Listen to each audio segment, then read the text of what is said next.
Halo geng, jumpa lagi kita di video yang keempat part yang keempat lah. Di part nombor 2 dulu kita dah cuci kawasan tangki air ni. So kerja kita hari ni ada dua saja iaitu kita akan buat waterproofing dan kita akan pasang mosquito net. Okey, di setiap tingkap yang berada di kawasan tangki air ni lah, supaya nyamuk tak masuk lah ikut celah tingkap ni. Masih lagi kita bekerja tempat tinggi ni bila dah siap pun tak tahulah kan. So material untuk kita buat waterproofing ni saya gunakan T200 daripada Pentons ni saki-baki projek saya dulu je. So tak banyak sangat, ada setengah tong kecil ni je. Sebab tu saya hanya akan apply dia di bucu-bucu je, di sudut-sudut je. Kalau nak apply semua memang tak cukup lah kan. Kalau korang nak buat sendiri nanti senang just follow lah tutorial ni. Aku bukan saja nak share, kita akan buat tutorial sekali supaya korang boleh DIY sendiri nanti. So tiba-tiba buat tadi hujan ni lepas hujan lah. Sebab tu korang tengok lantai tu sedikit basah tiba-tiba hujan pula kan. Tak boleh buat apalah, kita skip dulu. Kita tunggu dia kering sikit baru kita apply balik lah. So waterproofing jenis ni dia macam elastik sikit dia macam getah-getah sikit macam tu lah. So dia memang akan menghalang air lah daripada menyerap di celah-celah bucu tu. Sebab air ni kebanyakannya dia akan menyerap di celah-celah bucu sebab ada rekan-rekan kecil lah.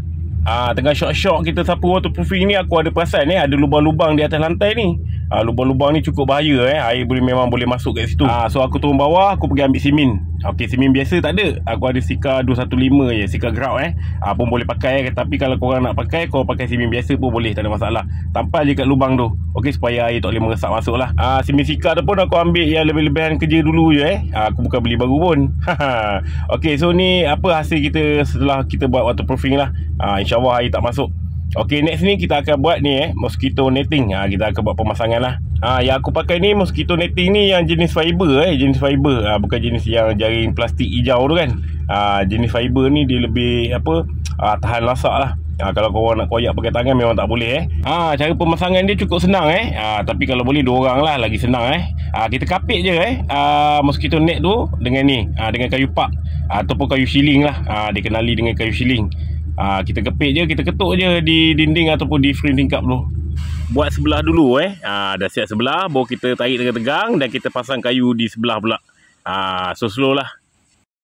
Ni aku buat kiri dan kanan je kayunya. Sebab apa aku beli tak cukup tak boleh buat keliling lah, so aku buat kiri kanan. Pastikan kita buat tegang-tegang nanti atas bawah tu nanti aku akan sapu silikon je.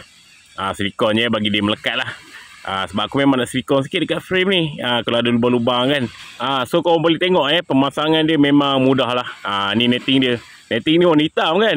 So dia tak apa nampak lah. Kalau netting yang warna hijau tu kebanyakan orang pakai tu memang dia nampak jelas daripada jauh pun dah nampak hijau dia. So ni selepas kita buat kerja-kerja silikon ni, pakai silikon gun tu lah. So ni lah aku silikonkan keliling tingkap tu. Okey, supaya tak ada chances nyamuk tu boleh masuk lah kan. Okey lah geng, aku rasa untuk video kali ni je pendek je. Kalau korang nak tengok apa aku repair seterusnya kat rumah Subsale ni, korang jangan lupa follow lah dan tunggulah episod yang seterusnya.